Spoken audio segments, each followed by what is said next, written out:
Good afternoon, and welcome to the City Club of Portland's Friday Forum. City Club is where we bring civic-minded people together to make Portland and Oregon a better place for everyone to live, work, and play. I'm Rob ALDISERT. I'm a member of the Board of Governors here at City Club, and I would like to welcome members and guests alike, those of you who join us today here at the Sentinel Hotel, those of you listening on OPB radio, or watching on Portland Community Media. Today, Dr. Jim Chesnutt of OHSU will interview General Chiarelli, but first some announcements. The generous support of City Club's corporate and media partners ensures that we put on the state's best civic programs week after week. I'd like to thank our media partner, Oregon Business Magazine. Our current Friday Forum sponsors are Chevron, Girding Edlin, Morel Inc., Northwest Natural, the Portland Timbers, and Schwabe, Williamson, and Wyatt. We are grateful for your support and commitment to City Club's mission. Please join me in a warm round of applause for all of them.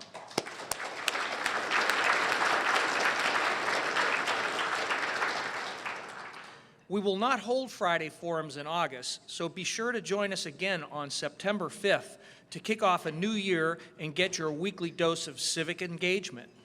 In the meantime, we have plenty of other events and opportunities during the month of August. Civic Drinks on August 5th will bring together organizations and leaders committed to make Oregon the most transportation-friendly city there is. We will also release our ballot measure research. For the last 3 months, 9 committees made up of 94 City Club member volunteers have been studying all the proposed and possible ballot measures that Portlanders and Oregonians might vote on in the 2014 general election. Join us on August 20th at the Oregon Public House for Ballot Palooza, your chance to get informed on the issues that will impact us. Members will debate and vote on such issues as marijuana legalization, driver cards, and GMO labeling.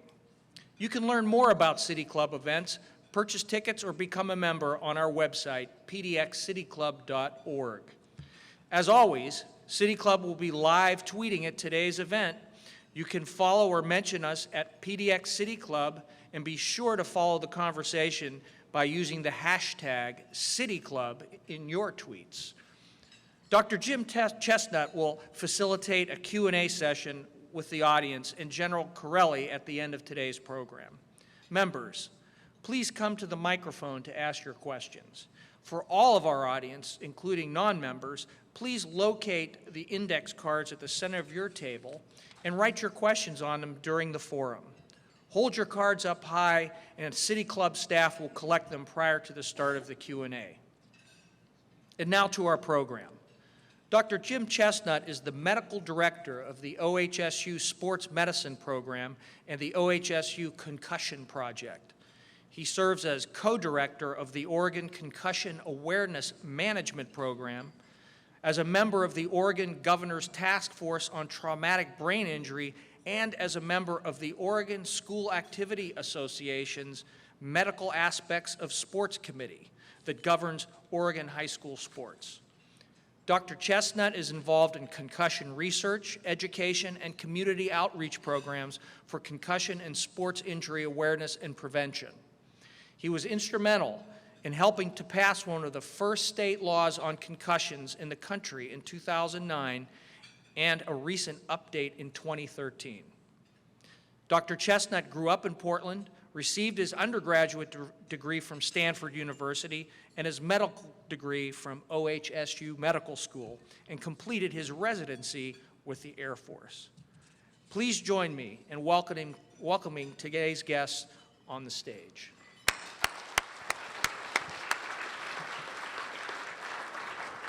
Great, thank you. It's a wonderful honor to be the guest of the City Club of Portland here to discuss the significant public health issue of traumatic brain injury.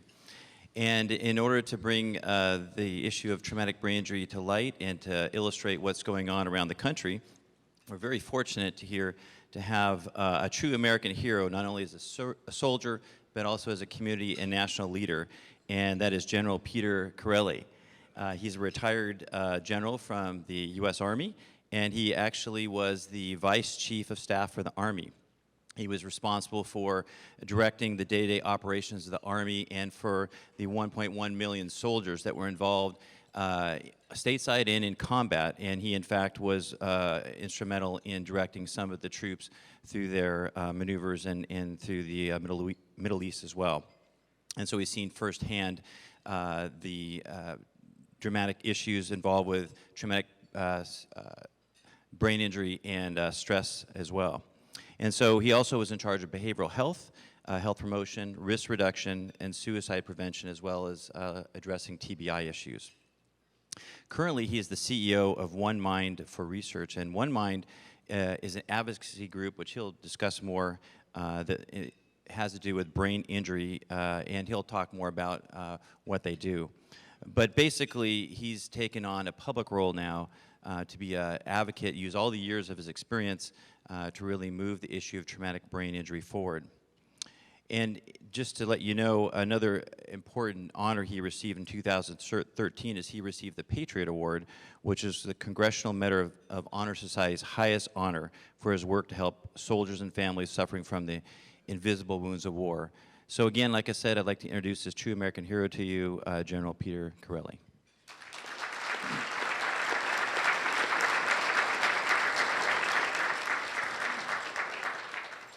So what I'd like to do, first of all, General Chiarelli, is ask you, you've had a lot of experience over the years, and the reason that you're actually working with traumatic brain injury now is because you became aware of this as you were an active duty general. Could you give us a little idea about how you first became aware of this issue? Well, Jim, you would think it would be because of 2 tours in Iraq and Afghanistan and in Iraq, but it wasn't. I, in fact, knew that I had combat stress teams, and you'll have to excuse me because I have a rough time talking about traumatic brain injury without talking about post-traumatic stress, because so many of the youngsters that we have that are concussed or suffer TBIs also have post-traumatic stress. And I knew enough based on the fact that I had somebody who taught me right that I had combat stress teams, so that when I had a platoon that went through a particularly bad day, and I served with members of the 41st out of the great state of Oregon, deployed with me in 2004 and 2005.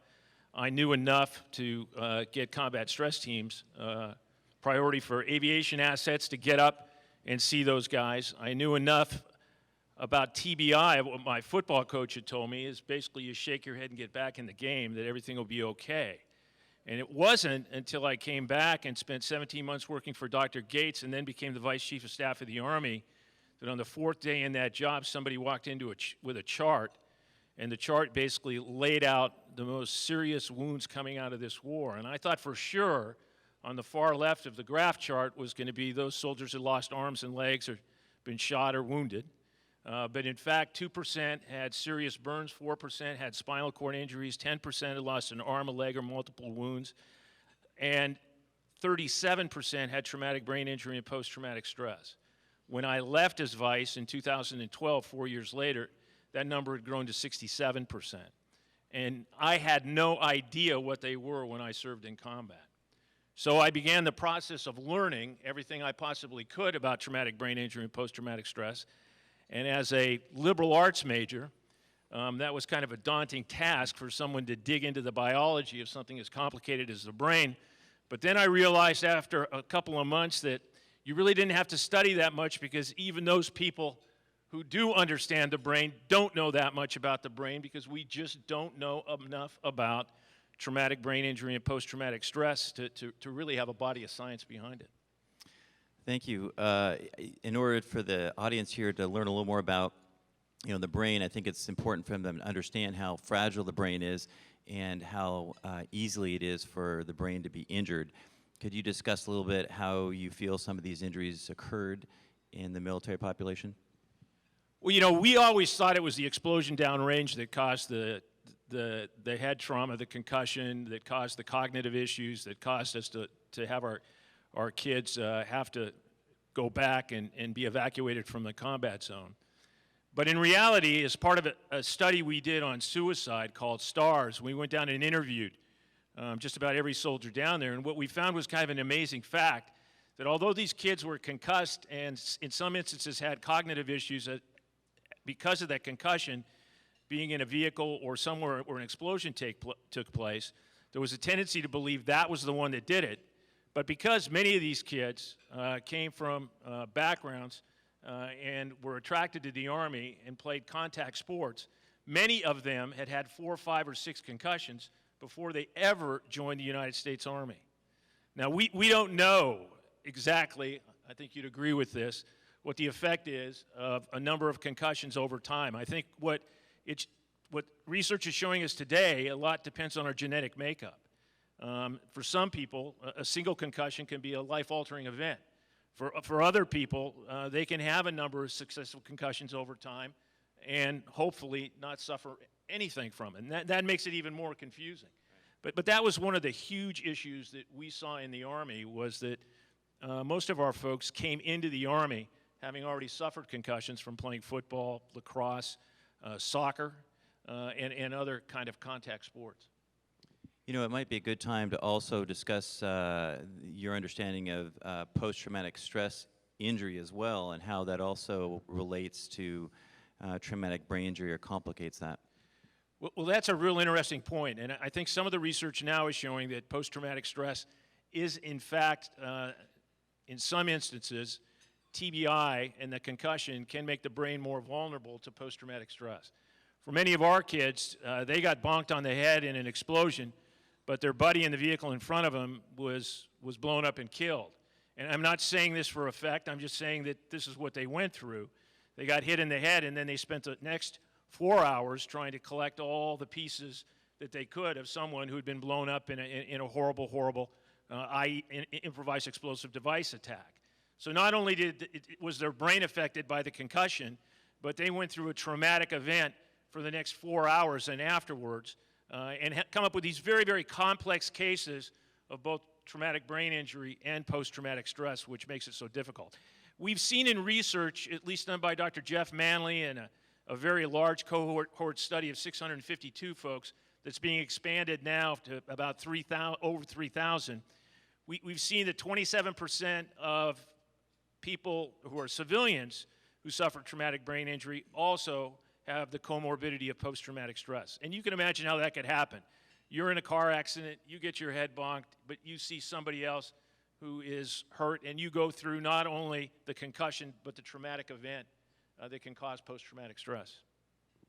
Thank you. I know it's a challenge to separate those two. I know here at OHSU and the Portland VA, we've been trying to do some research projects to kind of separate those out, and I think there's some good methodologies being developed now to separate those out, but they're very challenging because they do come together. And the other issue I think that we noticed, you mentioned that a lot of these athletes and military personnel, we always call them athletes in uniform, are also developing some degenerative diseases down the road, and we also see that in some of the athletes as well. And I was wondering if you could comment a bit about the issue of chronic traumatic encephalopathy and some of the downstream effects on the brain from concussion. Yeah, we've tended to stovepipe all these and give them names and set up institutes to study them individually, but what research is pointing to is many of these things are all connected. I think some of the best research around today is showing a link between traumatic brain injury, post-traumatic stress, Alzheimer's, dementia, Parkinson's, ALS, even into the MS and autism areas. And we're seeing more and more, and even suicidality, quite frankly, depending on where the degeneration of the brain occurs, if in fact tau protein starts to fold over itself and collect in that portion of the brain that affects suicidality. I wouldn't be surprised somewhere down the line where these kind of tags we've put on all these things disappear, and we realize that this is a problem with degeneration that happens in the brain, and that we've kind of stovepiped ourselves. The thing that I really worry about is I'm afraid TBI is going to be kind of the Agent Orange of this war. That we're going to see kids, and I think we're already seeing young men come on with early onset Parkinson's and in some instances ALS, and that scares me. I think it's also important to note that the research is pointing to much of this being genetically inclined. that there's some people, again, who can go through successive concussions and not have any issue with it, where there's other people, and it's not based on size or muscle mass, that in fact will be affected. And I think the real hope is that if we can find risk factors like Framingham found for the heart in the brain, where we can go up to our grandson or granddaughter and say, you know what, based on you having possibly APOE4 from your mother and your father and other risk factors that are on the horizon that we think we're going to be able to test for, it's probably best that you take up some other sport except trying to be a linebacker for, I used to say Pittsburgh Steelers, but now I say for the Seattle Seahawks. That's great. And you grew up in Seattle, right? So you're, I did, you're a fan I did. there, tried and true. Oh, how'd you guess? So I do agree that there are a lot of factors involved with a traumatic brain injury that make it worse, and the issue I think about depression is really significant. We do know that after you've had 3 traumatic brain injuries that, you know, significantly increases your risk of depression by about 10 times. We used to separate those out, saying if you had depression, you didn't have traumatic brain injury. But I think now we're recognizing, as you said there, that depression is really part of the traumatic brain injury. We're working with an organization that's called Patients Like Me, which is online communities for people who have these problems. It's an amazing, amazing website, and if you've never seen it, I really highly recommend it. It was started by an individual whose brother came down with ALS, and he didn't know anything about ALS, and he's built a company around it that is absolutely amazing. And it allows patients to share experiences. And one of the things that they have seen is that patients who have as their number one problem, traumatic brain injury or post-traumatic stress, also report comorbidities and depression, anxiety disorder, all those things rate high as other things that they have. So I think that's a really important point, and I think it lends itself to this idea that we've really kind of made a mistake trying to lump these into individual problems when in reality they seem to be much more connected than we ever thought. Thank you, General. Could you please give us a little bit of idea what resources are available for veterans as they return and then they, you know, leave the military? Well, I'm going to probably say something that's going to surprise a few folks out here, but I think probably the safest place, there's 2 places that's the safest place to get a concussion in the United States today. One is in the United States military, because we have really kind of grasped hold of this and put protocols in place. I'm not saying that we don't do work where concussions aren't caused, but people are aware of it, and they are, in fact, taking action when that happens. And I got to tell you, the other place that's probably the safest place to get a concussion is to be a football player in the National Football League. And I really mean that. If you've ever looked at the concussion protocol that is in place in every single, and I'm not saying the sport doesn't cause concussion, I am saying that if you are concussed or suspected of being concussed, I would argue that they probably have the most stringent rules in place right now. I don't know how many of you know, not only do they have cognitive tests where they test baseline prior to the season started, that probably happened yesterday as everybody reported to training camp. They had to take a cognitive test that gave them, the coaches and the trainers, a baseline. But they also have spotters, not just for the player who self-reports that they've been concussed, but they have spotters in the press boxes that are looking for plays where the player doesn't report they've been concussed and will call down to the sidelines if they see something that they think looked like it possibly could have caused a concussion, and that player will be pulled out and given a cognitive test and evaluated for concussion. So they put really, I've got to give Commissioner Goodell a lot of credit. I don't give the rest of football a lot of credit. That's not the way it is in the rest of football. We have not adopted a similar protocol put in place for football, soccer, lacrosse, across the board. And I really think that this is something we ought to do. We ought to get the best minds together, come up with a protocol like I believe the NFL has done, put it in place and make sure that it is applied not only in the NFL level, but in all sports, so that we, in fact, do what's necessary when people have possible concussions. It's interesting, the NFL has adopted what they call unaffiliated neurological consult, and they are worried about, you know, paying trainers and physicians to care for their athletes and maybe be influenced some way. So it's interesting that they have this unaffiliated person there to help do this evaluation. I think that I agree with that's a great advancement. Well, it was really hard for us because what we were seeing is we were seeing young men and women who would go out on patrol, would be in some kind of a concussive event on Tuesday. They would come back in and do what their football coach told them, and that's shake it off and go back into the game, be in a concussive event on Thursday, and the next place they remembered waking up was Launchstool with severe cognitive issues, and we had to medically discharge him from the Army.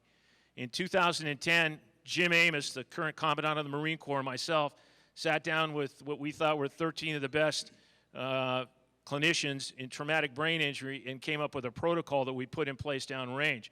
And it basically said that if you were in a vehicle that was damaged by an explosion, if you were outside and an explosion took place within 50 meters of you, if you lost consciousness for any period of time because of an explosion, or you were in a building where an explosion took place, or your commander directed you, you had to go through a screening test, which was called a SCAT, which was a cognitive test, 30 questions, not, a blunt instrument to be sure, but you had to go through that screening test, and even if you passed it, you were required to sit out for an entire day and take the test 24 hours later to make sure none of the symptoms of concussion took place. And if they did, if you failed to test either time, you were sent to a concussion recovery center where you stayed for upwards of 3 to 4 weeks. So that was, we really kind of pushed the ball down range in trying to stop that second impact kind of concussion, or the brain being concussed a second time before it had an opportunity to recover from the first. I agree. That program that you instituted there is really phenomenal, and you've also, the military has invested a lot of resources as well into traumatic brain injury and developed a lot of good technology along the way. But that's also the sad part. I think we put $1.2 billion into research since 2007, medical research, to all the labs, and Oregon's had a lot of it since 2007. But quite frankly, we still have Glasgow Coma as the only FDA outcome measure approved for mild and moderate traumatic brain injury, which is a cognitive test, which proves to be, it doesn't work, quite frankly. That's a liberal arts guy's definition of what it does. And then with post-traumatic stress, we have DSM-5, which is 20 questions that I promised you wouldn't have to stay up very late at night to understand how you needed to answer those questions in order to get a diagnosis of post-traumatic stress. The problem is we don't understand the biology yet. And we really need to understand the biology. That'll lead us to the kinds of things that I talked about before, where we'll be able to tell people whether or not they're at risk to be harmed by concussions or successive concussions. And we're definitely seeing the side effects of concussion in the NFL. There, the recent large settlements, and we can talk a little bit about that. The recent retirement of one of your players up there in Seattle, Sidney Rice, who had multiple concussions. And then, of course, some of the very traumatic suicides like Junior Seau. And so it hits the press every day, right? Concussion, TBI is in the middle of the press, but we really still don't know. We know that girls soccer players have a higher risk than boys soccer players. We don't understand that biology.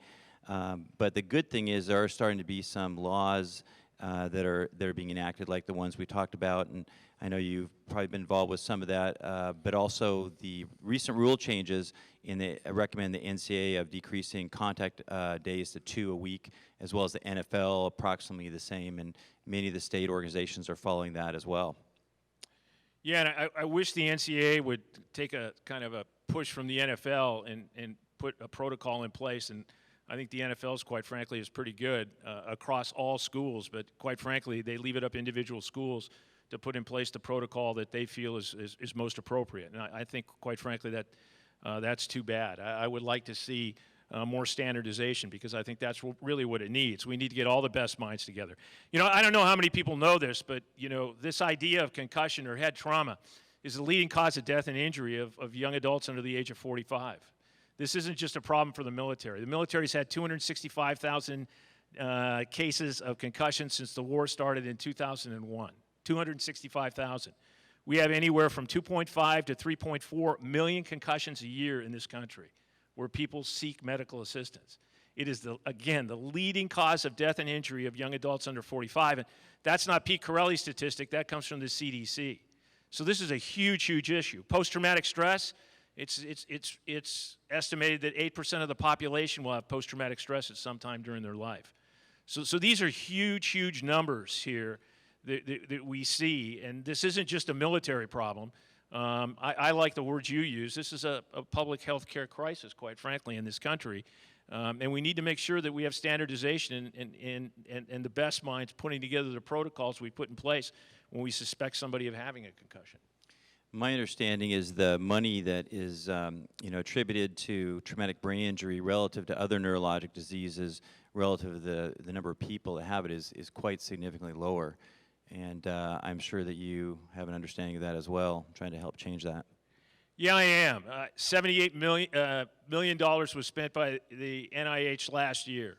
Now, many of you are businessmen. If you had a problem that was $78 billion in direct medical costs and your R&D budget to fix it was $78 million, you probably wouldn't be the CEO of your company for very long. That's not a very good ratio. But I wouldn't spend another dime, quite frankly, until we can get people to share data.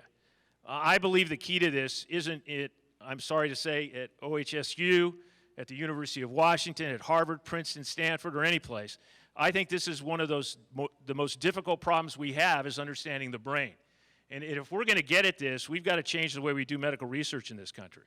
I found out with STARS that when the Army gave $50 million to the NIH to do a study on suicidality, and they went ahead and pulled in 4 institutions, that I did not know when I signed the paperwork that data became the data of the 4 institutions, and they didn't have a requirement to share that with anyone. Now think of that. We've got all these puzzle pieces out there of individual databases at a time when we really have the ability to analyze databases, and there's no requirement to share data. In fact, researchers believe that data is theirs. That's how they make themselves, that's the culture. That's the way the system works. That's the incentive system, quite frankly. And to try to open it up and to say, hey, listen, yeah, it should belong to the researcher for a period of time, but 6 months or a year after he completes that study, those databases should be available for everyone so we can start putting the puzzle pieces together and understanding what the problem is. And that's the problem today. We are allowing the Army to spend $1.2 billion and get nothing to replace Glasgow coma, and we got 3 additional questions for post-traumatic stress from DSM-4 to DSM-5, and I think that's just ridiculous.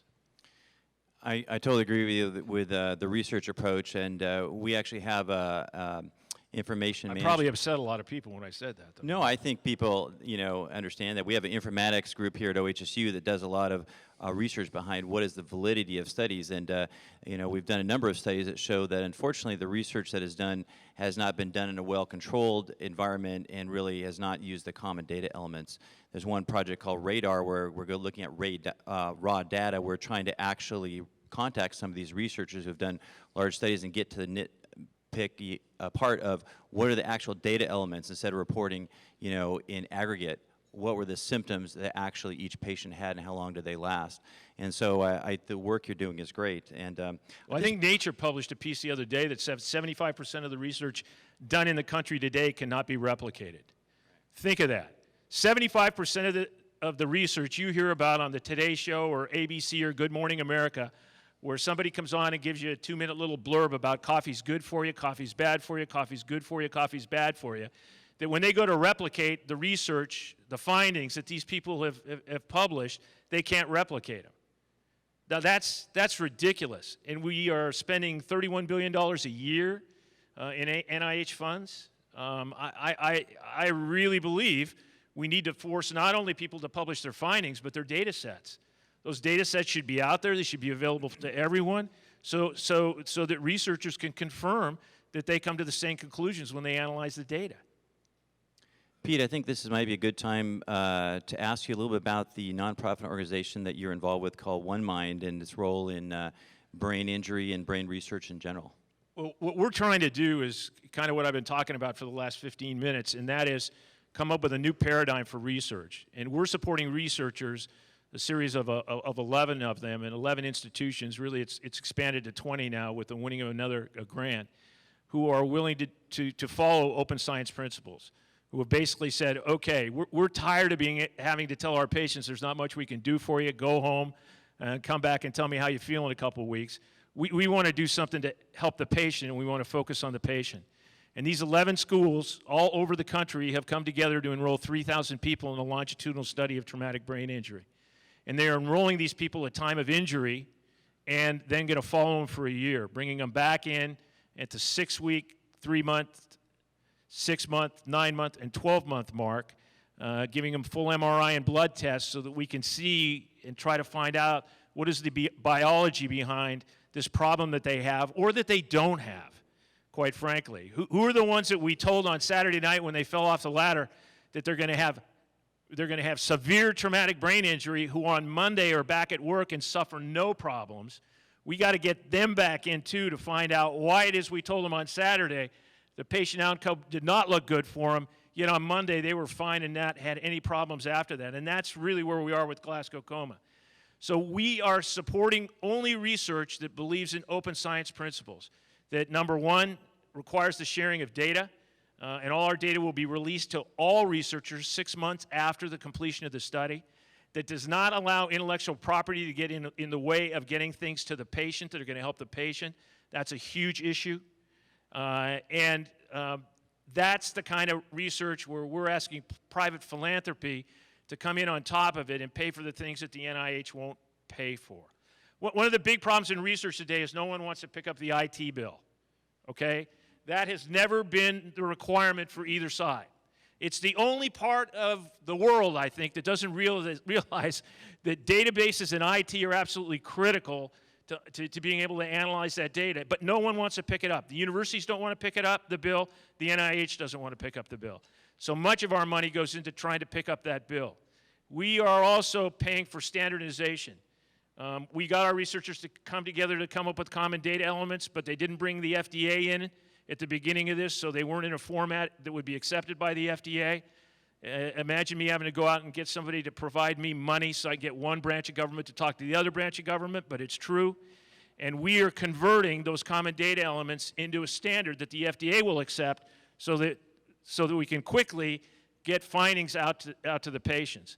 And the next thing we're trying to do is to say, we're not going to wait to the end of the 3.5-year study.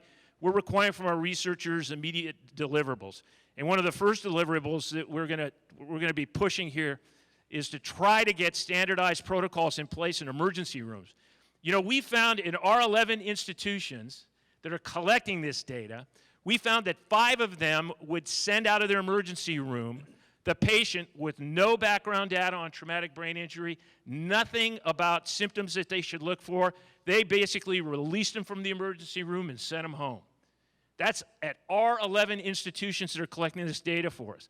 That is horrible, and we've got to change that. We've got to make sure that people understand, because you know, when an emergency room is crowded at night with people who are bleeding and with heart attacks and everything else, probably the easiest person to clear out of the emergency room is the person who bonked their head and says, well, I'm feeling a little dizzy.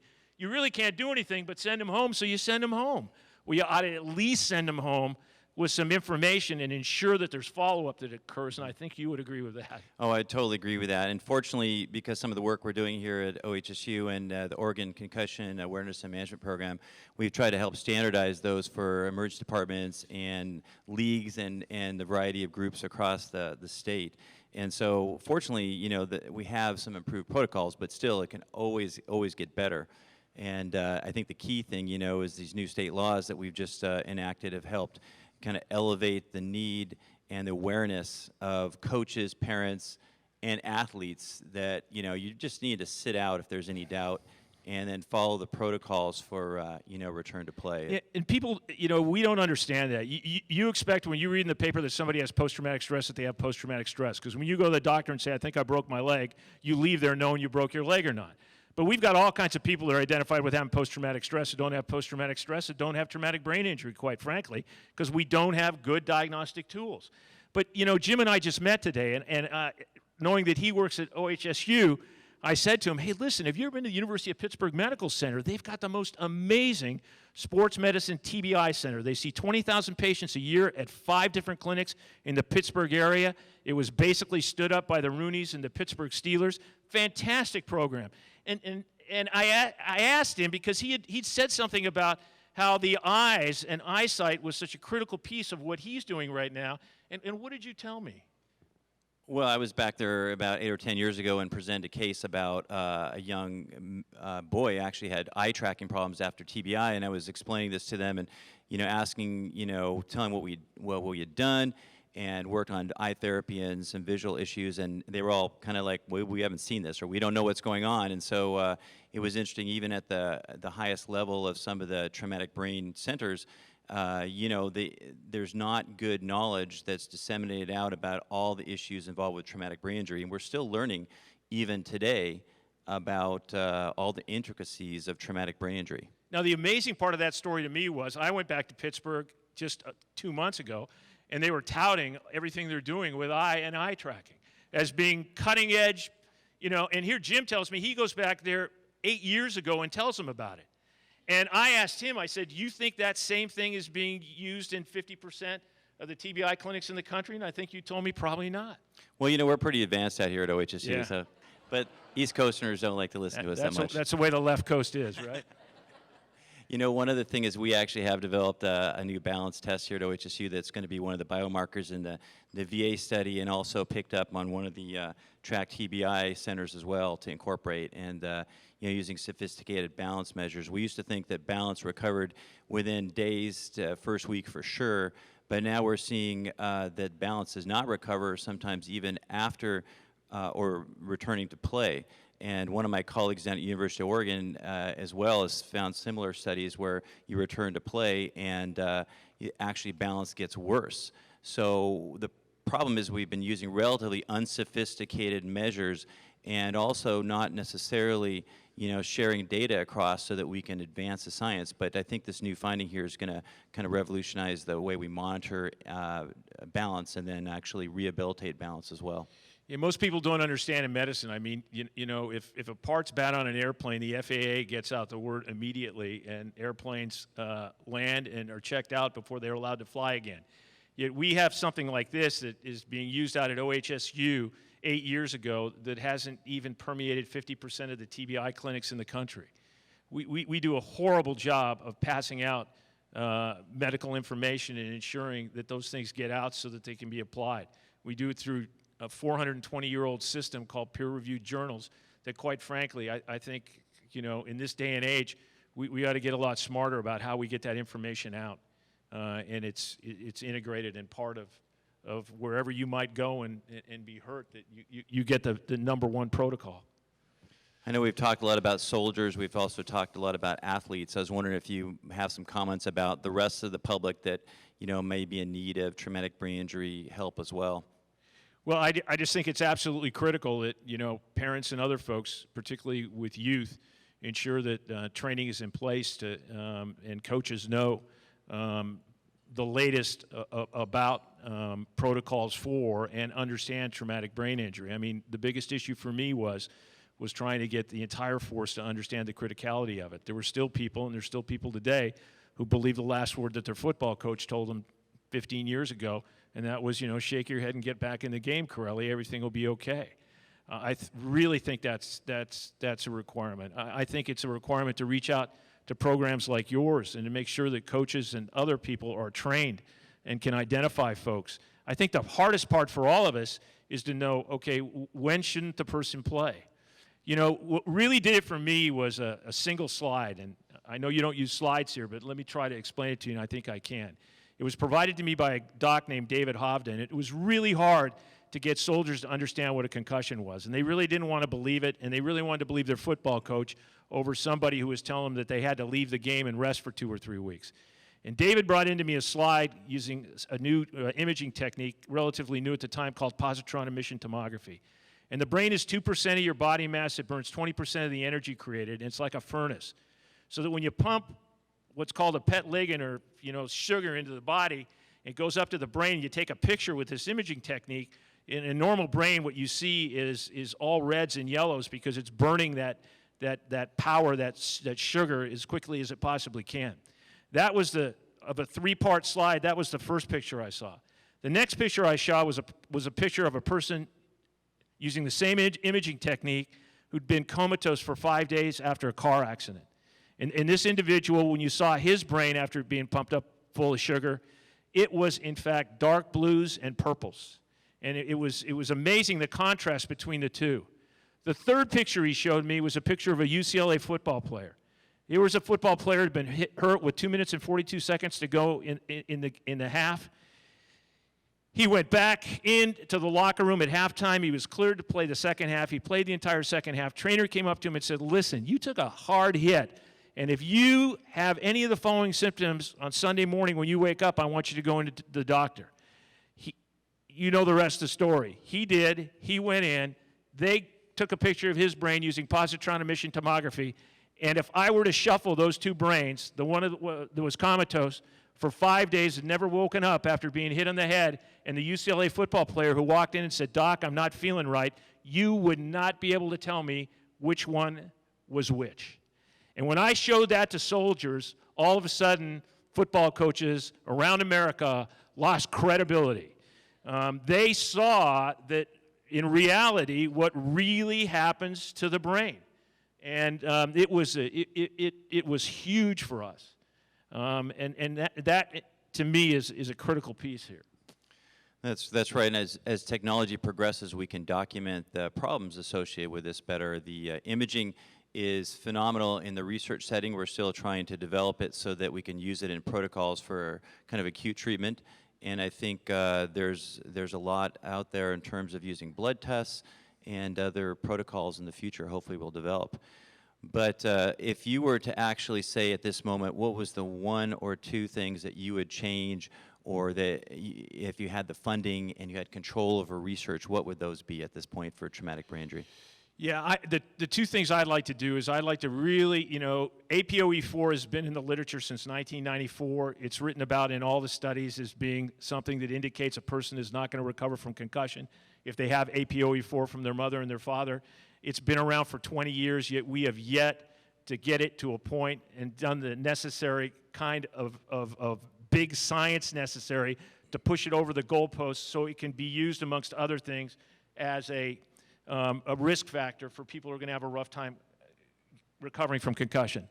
I would also push the blood biomarker thing, not from the clinical standpoint that docs like you are going to, necessarily use that as the final word, that if you have GFAP in your blood or S100 beta in your blood, that you've had a concussion. But if we had a simple test like a diabetic has, that a football coach could have, that had 95 to 98%, accuracy, that you could take one drop of blood out of the forefinger of somebody playing soccer or football, and in a simple assay know whether that was present, and we would know to bring them in to see somebody like you, I think that would be huge. I really believe the diagnostics area is where we need to get, because the diagnostics will teach us the biology. Once we understand the biology, this becomes much less a problem than it is today, and it's a huge problem today. I totally agree. I always have a talk I give called concussion more than a sprained brain. I think if we treated our brains as well as we treat a sprained ankle, we'd be doing very well. Rest, ice, recovery, rehabilitate, get back out there when you're actually better. The other issue is, we're learning a lot about ApoE, which is a genetic factor that makes our brains not recover as well after stroke or traumatic brain injury. And so we need to start using these, and the question is how and when, and costs, and all these factors are incredibly important as we move forward in traumatic brain injury care. Yeah, and with that knowledge, will go away a lot of the fear that we have today. You pick up a newspaper and you read about CTE or chronic traumatic encephalopathy, and you think that it's something that has been, absolutely proven beyond a shadow of a doubt. Well, it really hasn't. Ann McKee is the one that is in fact brought this to the forefront, I think, Boston University and Bob Stern. I think it's definitely something that needs to be looked at. I know the NFL is looking at it, this idea that chronic traumatic encephalopathy is why Junior Seau committed suicide, why other NFL football players have committed suicide. But the problem is we don't have the ability to see that buildup yet, we don't think, until it's post-mortem. So, that's a problem for those of us who would like to know a lot sooner than that. But we have to really be careful that we read these things and we scare ourselves. And I think, the real thing we need to do is educate ourselves and apply that education to sports, because no one wants to see these things disappear. We just want to be a lot smarter that when people are injured, that we take the appropriate action. And that comes through education and understanding. That's great. You know, I go to conferences regularly, spoken to Bob Stern about this, and even the experts in the field are still uncertain about the best course here. But they're, you know, I think the more we communicate, the more we share data, the more, you know, one mind's involved with helping to direct some of the monies in the right direction. I think that's going to help a lot. Yeah, and what we're really trying to do is to prove with this case study or this pilot in traumatic brain injury and post-traumatic stress where there aren't a lot of advocacy groups. So the great thing about that is nobody thinks I'm coming after their money. What we're trying to show is that if you do this, and it's really just stealing a page out of the AIDS book when you really think about it. You know, a whole bunch of moms got really upset, and they went up to Congress over the whole AIDS epidemic. And there was a point in time after Magic Johnson indicated that he had AIDS that there was a good part of America that thought they were going to die of AIDS. And they went up to Congress, they made a lot of noise, and Congress said, enough. We are going to put together a public-private partnership. We're going to get people to work together. We're going to get pharmaceutical companies, the industry, doctors, researchers to work together. When one goes down a blind alley, he's going to tell the other one. Imagine that. I think one of the most ridiculous things in medical research today is when you get $5 million to study something and you go down a blind alley, you do everything you possibly can to cover it up, and quite frankly, it's pretty easy to cover it up. There's no reporting requirement, really, that you have to write an article about it and say, you know, I made a mistake. My hypothesis was wrong. But these people work together.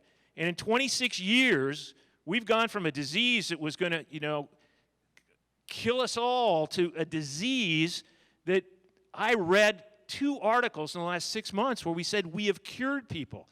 Now, when you get around doctors and talk about curing people of a disease, that's hard to do because docs don't like to talk about cures. They like to talk about treatments and better patient outcomes, but cures is something they don't like to talk about. But we did that because we shared information. No other part of our society, I think, would go through something like that and wouldn't sit back and say, you know, this worked. Why don't we apply it to the rest of the medical research we're doing? But we didn't. We went back to doing it the same old way we've always done it. Well, thank you, General Chiarelli. We thank you for your service to the country and for your commitment and passion regarding the new treatment frontiers for traumatic brain injury. Thank you very much.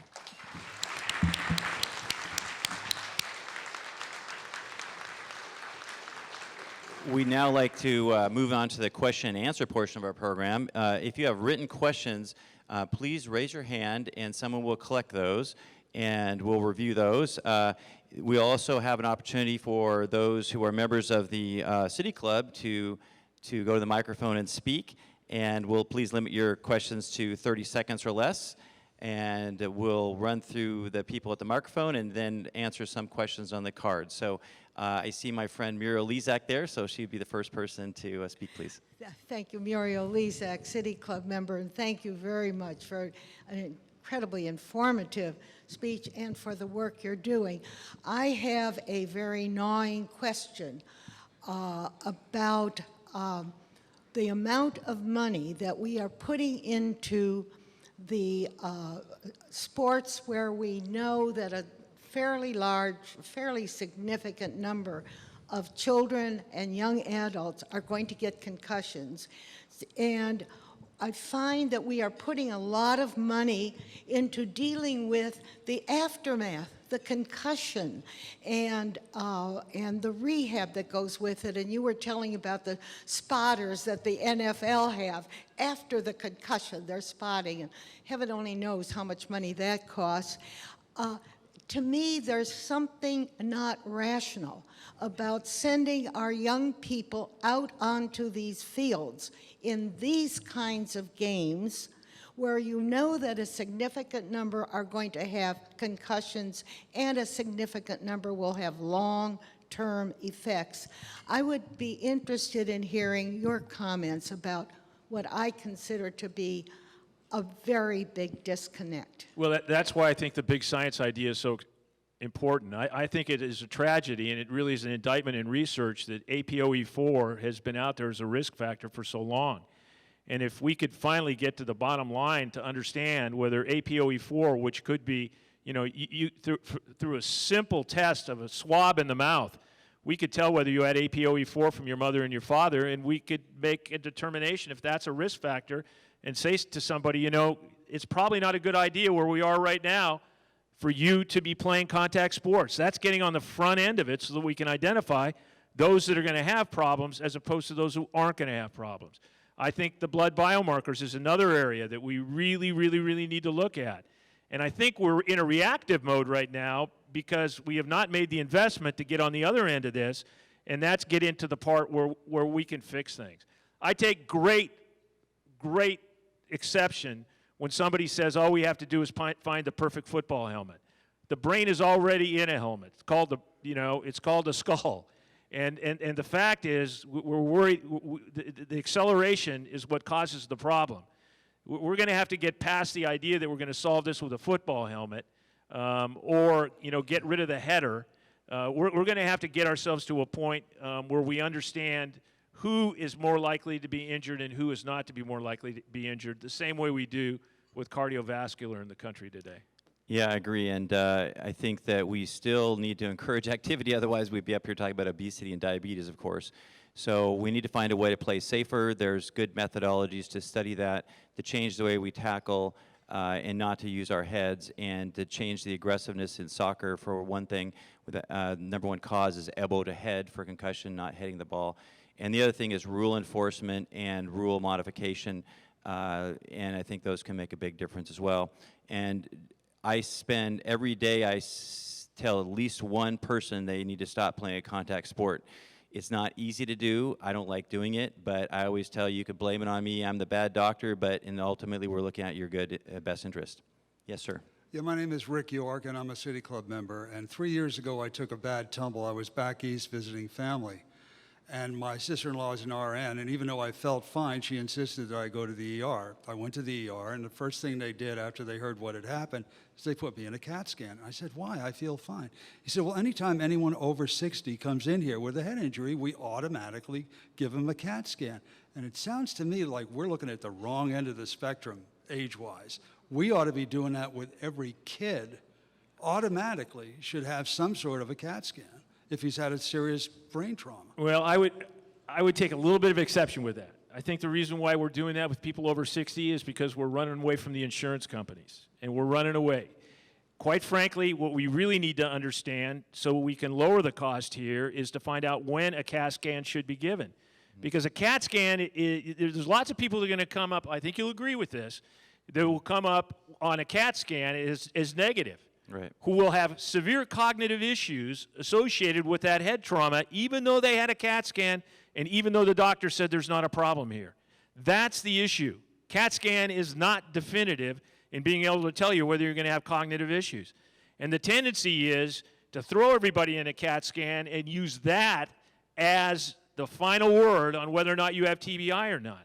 There's a very famous TBI doctor whose daughter was playing soccer and ran into the goalpost. She was out for 15 minutes. He rushed to the hospital to be by her side. It was told by the doctor, don't worry, your daughter is fine.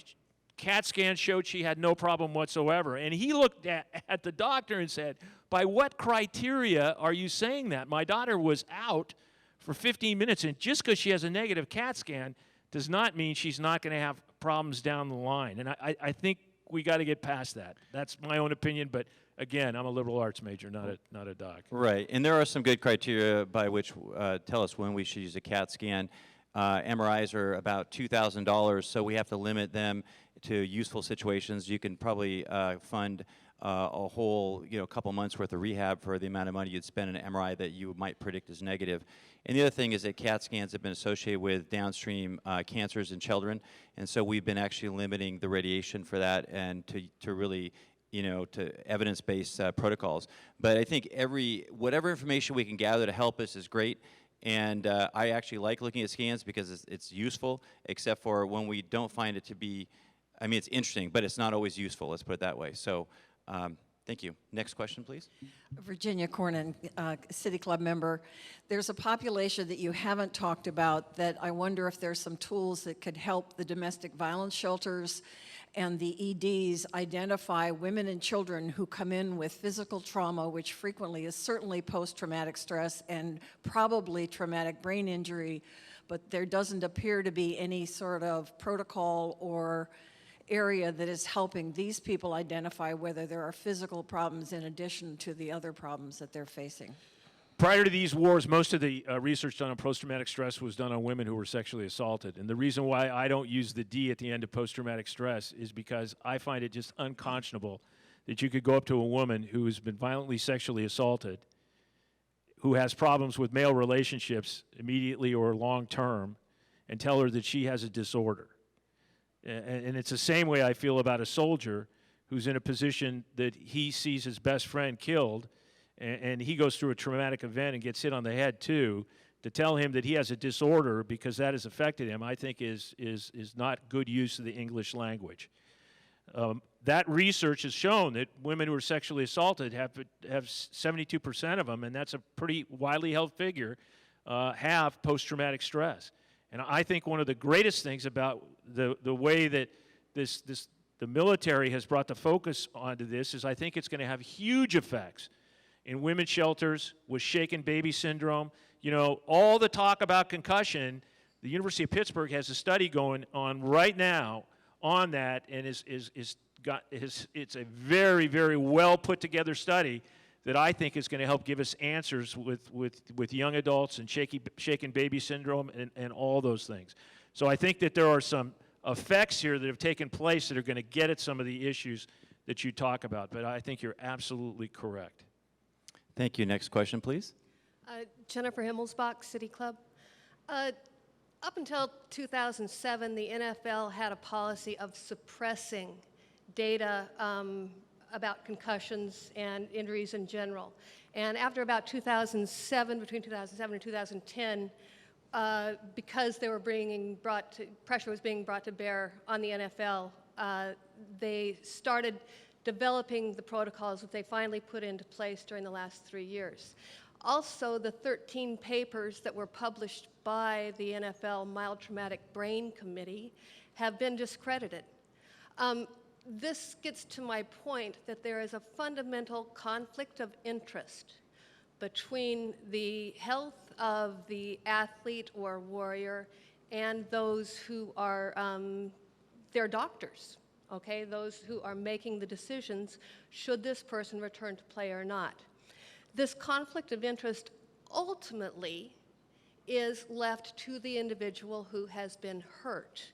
And I think that if our children begin to learn to value their brains as much as they value their athletic prowess, then that might be a starting place. My question is, for all of those of us who have missed that opportunity to learn that our brains were valuable when we were 5, before we started heading the ball, how do you address this conflict of interest? Well, explain to me why we haven't made the NCAA do the same thing. Why doesn't the NCAA have a common protocol amongst all schools? They don't even have them inside conferences in many areas. We have pointed our finger at the NFL, and I think that everything you say is valid. But what I don't understand is why the rest of society hasn't taken up on this a lot quicker. Why? Well, I think there's some real issues there. I really believe we ought to be demanding that of everybody in contact sports and not just pointing our finger at, and I don't receive anything from the NFL, believe me. I'm just saying I am really impressed with how far they've taken this. Now, I will also tell you, the Players Association bears a little bit of issue with this. The Players Association is very, very concerned about anything that would take a player out of that magical 8 years that they've got to make their money and want it to be proven beyond a shadow of a doubt before it's put in place. But once that individual retires, the Players Association many times is much more likely to go back and look at what possibly could have happened during their career. I would like everybody to be held accountable here. That's part of the process, quite frankly. And I'd like to ask one more, please. Eric Zimmerman, Board of Governors, City Club. I want to thank you, General Chiarelli, as a leader, and those policies that you talked about, when to take someone off the battlefield, those helped me keep more soldiers more healthy when we were in Iraq. So thank you. I want to ask you a question. As a National Guard state, Oregon doesn't have a large-scale active duty base. We're sending 1,000 soldiers to Afghanistan this summer. What are the challenges that you see for a National Guard state versus those states that have active duty posts for the care for our soldiers who are suffering from the issues we talked about today on the return home from duty? Thank you. Well, I think we went a long way when we expanded the reintegration period for National Guard soldiers to one that was the same as for active component soldiers when they came back. I think that's absolutely essential. And I think what we really have to do in National Guard states is, I understand the tremendous desire that when people are deployed for over a year, they want to get home as fast as they possibly can. But we have to require on the back end that the necessary medical exams are done and that people are really checked out. And leaders have got to stand up and say, listen, you've been away for a year, 10 more days, and health for the rest of your life is much more critical, quite frankly, right now than you getting back home. I know that's not easy. I know in active duty posts, most families are right there at those posts, and National Guardsmen are spread out all over. But sometimes as leaders, we've got to take the hard right over the easy wrong, and I really believe that given the time, military doctors will do what's necessary to ensure that we know those who are going to need follow-up medical care and those that aren't. It always worried me, because here you have a person who was away from his employer for a long period of time. They're suffering from post-traumatic stress. They come back home, and the last thing they want to do is walk in the first months or weeks after coming back to their job and say, you know, I need to get away for cognitive behavioral therapy for 4 hours every Monday. It's absolutely critical to me recovering from post-traumatic stress, and a lot don't. What they end up doing is they end up using alcohol and drugs to go ahead and mask their symptoms, and they don't get the help that they need. And that's what we've got to stop. We've got to educate people. We've got to accept that these are injuries just like those you can see, and we've got to get people in for the help that they need. We've run out of broadcast time for further questions, and we'll have to stop for the day. And as we close, please join me in offering our sincere thanks to Dr. Chesnutt and General Chiarelli.